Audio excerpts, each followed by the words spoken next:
कि supreme court का आदेश का पालन हर हालत में करना पड़ेगा। कोर्ट सर्वोपरि है, सुप्रीम कोर्ट सर्वोपरि, न्यायपालिका सर्वोपरि है।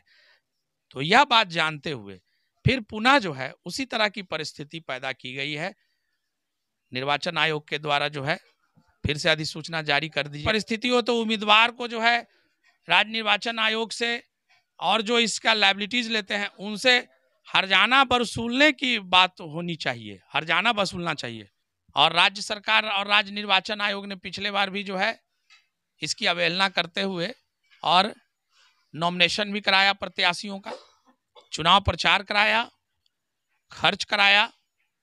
उन लोगों जो है पूरी ताकत कैंडिडेट जितने भी थे उम्मीदवार थे उन लोगों ने झोंक दिया।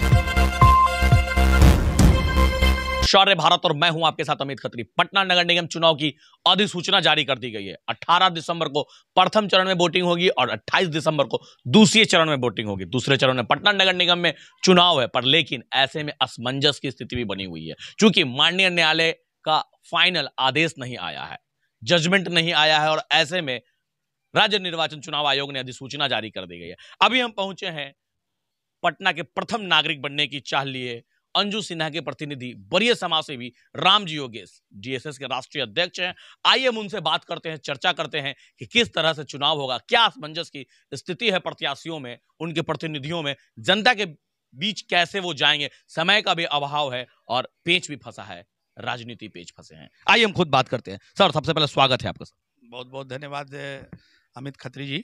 सर, दोबारा पुनः अगर देखा जाए, राज्य निर्वाचन आयोग ने एक अधिसूचना जारी कर दी गई है चुनाव को लेकर। 18 और 28 को वोटिंग हो रहा है, 28 को दूसरे चरण में पटना में है, लेकिन जो पिछली बार भी कानूनी पेच के कारण चुनाव को रद्द कर दिया गया, समय को आगे बढ़ा दिया गया माननीय न्यायालय के आदेश के बाद, इस बार फिर से अधिसूचना जारी, पर लेकिन फाइनल जजमेंट नहीं अभी तक आया है। तो क्या कहते हैं, किस तरह की असमंजस की स्थिति बनी है, किस तरह की स्थिति बरकरार है अभी? देखिए, जो आपका प्रश्न है ये एकदम सही है कि जो राज्य निर्वाचन आयोग है और जो राज्य सरकार है, उन्होंने पटना हाई कोर्ट में अपना लिखित हलफनामा दिया था कि हम जो है अति पिछड़ा वर्ग आयोग का गठन करेंगे और उसके द्वारा जो अति पिछड़ों को जो आरक्षण दी जानी है उसका आकलन करेंगे और आकलन करके वास्तविक जो अति पिछड़ों को आरक्षण होना चाहिए उसको हम लागू करेंगे और उस आधार पर हम चुनाव करेंगे, जिस पर पटना हाई कोर्ट ने राज्य सरकार और राज्य निर्वाचन आयोग को अनुमति प्रदान कर दी थी, जिसके उपरांत राज्य सरकार ने एक अति पिछड़ा वर्ग आयोग का गठन किया। लेकिन वो जो अति पिछड़ा वर्ग आयोग का जो गठन हुआ अमित जी, उनके द्वारा जो सर्वे किया गया, उस सर्वे का जो प्रकार था वो सैंपल सर्वे था, यानी कि कुछ चिन्हित जगहों पर सर्वे कर करके उन्होंने अपना रिपोर्ट दिया है राज्य सरकार को, और राज्य सरकार ने जो है उसको ओके कर दिया। लेकिन जो पटना जो नगर निकाय है, चाहे बिहार जो नगर निकाय है, उसमें जो चुनाव का जो ये अधिसूचना जारी कर दी गई उस रिपोर्ट के आधार पर, यह बात जो है सुप्रीम कोर्ट में इस बात को जब रखा गया, कुछ लोग हैं जिन्होंने याचिका दायर किया था पूर्व में भी, उन लोगों ने जब ये बात रखी कि ये जो राज्य सरकार ने जो अति पिछड़ा वर्ग आयोग का गठन किया है और इसने जो सैंपल सर्वे किया है यह कहीं ना कहीं गलत है, इस पर सुप्रीम कोर्ट ने एक आदेश निकाला कि जो राज्य सरकार के द्वारा जो डेडिकेटेड करके अति पिछड़ा वर्ग आयोग का जो गठन किया गया है वह गलत है और यह मान्य नहीं है। और इस पर उन्होंने जवाब मांगा है राज्य सरकार से कि आप जो है हलफनामा दायर करें और जवाब दें, जिसके लिए 4 सप्ताह का समय दिया गया है, जो 2 जनवरी तक का समय है। 2 जनवरी को इस विषय पर फिर सुनवाई होने की बात कही गई है। लेकिन इस बीच राज्य निर्वाचन आयोग ने उसी अति पिछड़ा वर्ग आयोग के आधार पर, जिस अति पिछड़ा वर्ग रिपोर्ट के आधार पर चुनाव की घोषणा कर दी है। कहने का अर्थ है कि जब जिन लोगों ने याचिका दायर किया है वो लोग जो है जब फिर से अनुमति याचिका दायर करेंगे उसमें यह बात सामने उठेगी कि जिस अति पिछड़ा वर्ग आयोग के आधार पर आप इलेक्शन करा रहे हैं उसको जब सुप्रीम कोर्ट मान ही नहीं रहा है कि वह उचित आयोग नहीं है, तो फिर उसके रिपोर्ट के आधार पर चुनाव कैसे होगा। तो जब यह बात फिर पुनः उठेगी सुप्रीम कोर्ट में, तो निश्चित तौर पर सुप्रीम कोर्ट जो है इस चुनाव को कहीं ना कहीं प्रभावित करेगा अपने आदेश के द्वारा, और सुप्रीम कोर्ट जो है नए सिरे से नए ढंग से कमीशन का निर्माण करके और ट्रिपल टेस्ट के माध्यम से जो है वो आरक्षण की व्यवस्था की बात कहेगी, जिससे यह संभावित है कि यह जो चुनाव की घोषणा की गई है कहीं ना कहीं प्रभावित होगा, और हमको लगता है कि बीच में ही प्रभावित हो जाएगा। अगर प्रभावित होता है, ये तो जानकारों के अनुसार कहा जा रहा है प्रभावित हो भी सकता है या नहीं भी हो सकता है, अगर प्रभावित होगा तो प्रत्याशियों पे क्या कुछ दबाव पड़ेगा, प्रत्याशी कैसे जनता के बीच जाएंगे, क्योंकि आयोग कह रही है कि ऐसा कोई बात ही नहीं है, प्रभावित होने की कोई बात ही नहीं है, हम समय पे चुनाव करने जा रहे हैं। आज के अभी बड़े बड़े पेपरों में भी आया है कि तमाम 24 घंटे के अंदर निर्वाचित पदाधिकारियों को नियुक्ति कर दिया जाए, ईवीएम की जांच कर दिया जाए, समय निर्धारित कर दिया गया कब कब क्या क्या करना है। तो चुनाव आयोग अपनी तरफ से तैयारी कर रही है, जनता या फिर प्रत्याशी अगर तैयारी नहीं करें तो फिर क्या होगी। बहुत अच्छा प्रश्न है आपका। देखिए, पिछली बार भी चूंकि यह मामला सुप्रीम कोर्ट में 2 वर्षों से लंबित है कि आप जो है ट्रिपल टेस्ट के माध्यम से निर्वाचन कराने से पहले अति पिछड़ों के आकलन के लिए आयोग के द्वारा ट्रिपल स्तर पर यानी 3 प्रक्रियाओं के तहत जो है आप जो है पहले आरक्षण को जांच कर लें और तब आरक्षित करें। और दूसरा एक सुप्रीम कोर्ट का आदेश है कि 50% के अंदर करना है, 70% 80% आरक्षण नहीं देना है, 50% ही आरक्षण देना है। यह बात जो है पिछली बार भी थी और राज्य सरकार और राज्य निर्वाचन आयोग ने पिछले बार भी जो है इसकी अवहेलना करते हुए और नॉमिनेशन भी कराया, प्रत्याशियों का चुनाव प्रचार कराया, खर्च कराया, उन लोगों जो है पूरी ताकत कैंडिडेट जितने भी थे उम्मीदवार थे उन लोगों ने झोंक दिया। सुप्रीम कोर्ट का आदेश का पालन तो हर हालत में करना ही पड़ेगा राज्य सरकार को, निर्वाचन आयोग को, यह तो वो पूरी तरह से समझ लें आप। अभी तो प्रत्याशियों में असमंजस की स्थिति बरकरार है ना। मैं वही बताने जा रहा हूं कि सुप्रीम कोर्ट का आदेश का पालन हर हालत में करना पड़ेगा। कोर्ट सर्वोपरि है, सुप्रीम कोर्ट सर्वोपरि, न्यायपालिका सर्वोपरि है। तो यह बात जानते हुए फिर पुनः जो है उसी तरह की परिस्थिति पैदा की गई है। निर्वाचन आयोग के द्वारा जो है फिर से अधिसूचना जारी कर दी गई है और फिर से इलेक्शन का तिथि निकाल दिया गया है। अगर आप इस तरह का तिथि निकालें और फिर अगर किसी तरह का सुप्रीम कोर्ट के आदेश पर, न्यायपालिका के आदेश पर अगर फिर जो है ग्रहण लगा चुनाव पर, तो ये जो फिर जो चुनावी खर्चा जो है उम्मीदवार जो वहन करेगा, पिछली बार कर चुका है, इस बार और करेगा, इस तरह का जो खर्च होता है उसका हर्जाना कौन देगा, किससे वसूला जाएगा इस तरह का खर्च जो आप जो इस तरह का कर देते हैं, तो हर्जा खर्चा कौन देगा।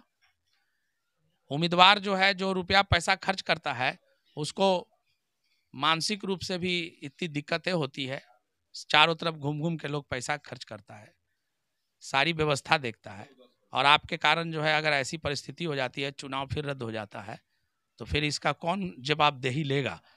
मैं तो समझता हूं कि अगर इस परिस्थिति हो तो उम्मीदवार को जो है राज्य निर्वाचन आयोग से और जो इसका लायबिलिटीज लेते हैं उनसे हर्जाना वसूलने की बात होनी चाहिए, हर्जाना वसूलना। निर्वाचन आयोग तो कह रही है हम 2800 कर देंगे, वो अलग जगह पे है, क्या पेच है, माननीय न्यायालय का जो आदेश आएगा वो देखा जाएगा। तो आप जनता के बीच जा रहे हैं। देखिए, चूंकि उम्मीदवार बंधा हुआ है, जो अपना स्थानीय जो आरए होते हैं, रिटर्निंग अफसर होते हैं, निर्वाचित पदाधिकारी, उनसे उम्मीदवार बंधे होते हैं, तो वो जब अधिसूचित करेंगे तो उम्मीदवार निश्चित तौर पर चुनाव प्रचार में और सब जगह जाएंगे ही। तो हम भी जाएंगे और लोग भी जाएंगे, सब लोग जाएंगे और जा करके चुनाव प्रचार करेंगे ही। लेकिन देखिए, एक बात और मैं बताना चाह रहा हूँ कि 28 तारीख का दिन रखा गया है पटना के लिए, यह भी जो है गलत है।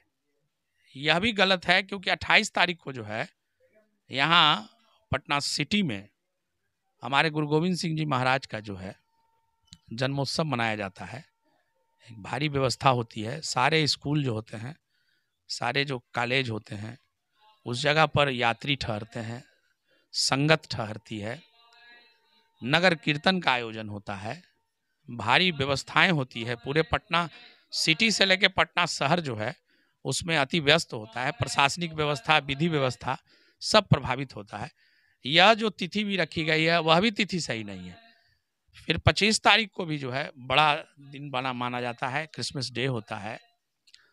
इन सब बातों का भी ख्याल जो है राज्य सरकार को, निर्वाचन आयोग का रखना चाहिए। मैं तो राज्य सरकार से भी मांग करूंगा कि जो आप 28 तारीख का दिन रखे हैं, ये प्रकाश उत्सव के अवसर पर जो है आप जो ये समय निर्धारित कर दिए हैं नगर निकाय चुनाव का, तो आप इसको भी जो है आप आगे बढ़ाइए।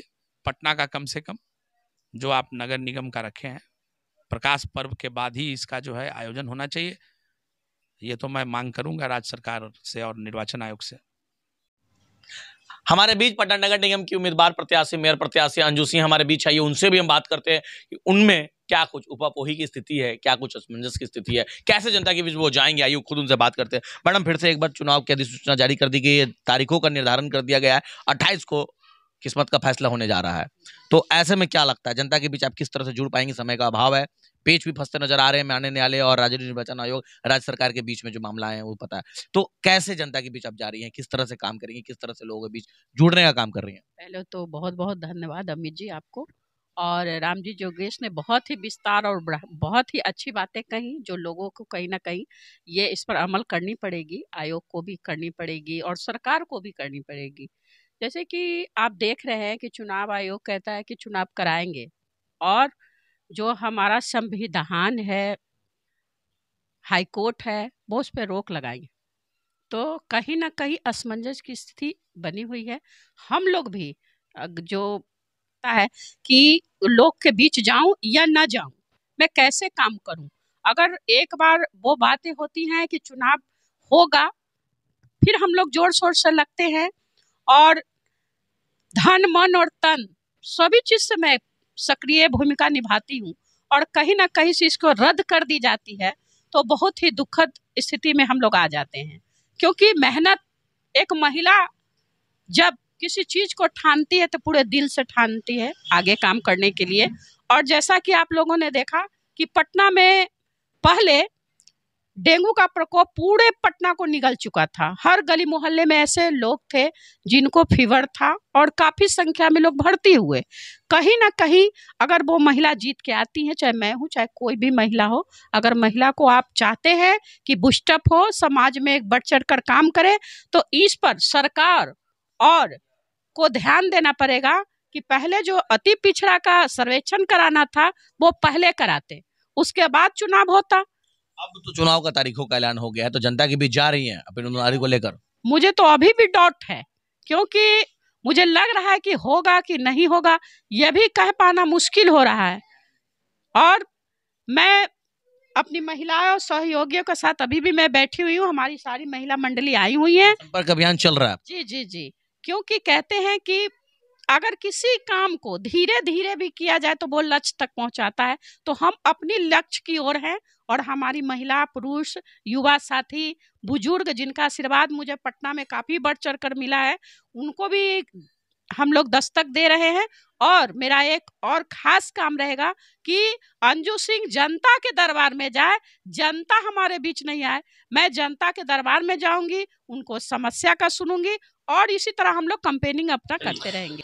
तो ये थे हमारे साथ पटना नगर निगम की प्रत्याशी अंजू सिंह, जो कि बता रही थी, अपनी बातों को रख रही थी कि किस तरह से वो जनता के बीच जा रही हैं, जनसंपर्क अभियान कर रही हैं। आप हमारे पीछे देख सकते हैं उनकी पूरी टीम, उनकी पूरी फौज, पूरे लोग हैं, उनकी महिलाएं हैं, पुरुष हैं, युवा वर्ग, तमाम लोगों के साथ वो जनसंपर्क भी कर रही हैं, लोगों के बीच जा रही हैं। और एक टीम निकलकर यहाँ से वो नुक्कड़ सभा के साथ, नुक्कड़ लोगों के साथ वो जगह जगह पे जाती हैं, लोगों से मिलती हैं, जनसंपर्क अभियान करती हैं, लोगों से डोर टू डोर कैंपेनिंग भी कर रही हैं। यानी कि ये अपनी काम में लगी हैं, जनता के बीच संपर्क साधने में जुटी हुई हैं। क्योंकि राज्य निर्वाचन आयोग का जो आदेश है 28 तारीख को उसको देखते हुए ये पूरी तरह से मैदान में कूद गई हैं। अब देखना होगा कि जनता कितना साथ और समर्थन माननीय अंजू सिंह को देती है और इन्हें पटना का प्रथम नागरिक बनाती है। ये देखने वाली बात होगी। तब तक बने रहें सौर भारत न्यूज के साथ। मैं हूं अमित खत्री, सौर Bharat news Patna. Gold jewellery, diamond jewellery, platinum jewellery, silver और स्टोन्स की एक संपूर्ण रेंज। जगमोहन लाल शिवरतन लाल ज्वेलर्स, पटना सिटी चौक, पटना।